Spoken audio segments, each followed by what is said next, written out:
Hello mga mans, gusto ko lang i-share sa inyo yung laptop na ginagamit ko for work from home. So kung naghahanap kayo ng laptop na kayang i-handle yung daily work task like job hunting at online meetings, ito yun.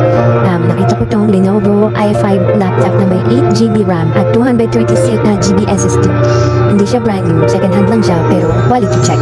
Kaya niyo mag-handle ng Zoom, Google Meet, MS Office, Canva at kahit night multitasking lang kaya. So nabili ko siya sa Shopee sa halagang 7,200 which is super sulit for work from home setup. Para sa akin, perfect siya lalo na kung nagsisimula ka pa lang sa work from home journey. Gusto ko rin i-mention na kahit second hand, bilhin mo, still reliable siya for work. Kung wala ka pang full budget, may tip ako how you can check this sa Shopee. Pwede rin siyang ESP later. So kapag may trabaho ka na at may kinikita ka na, pwede mo na siyang fully bayaran o kaya mag-upgrade ka na ng backbone sa future. Yung link, ilalagay ko na lang sa baba kung gusto niyong i-check. Sana makatulong itong tip ko sa inyo sa pagmahanap ng laptop for work from home para sa mga moms na gusto magsimula pa. Ayun, salamat.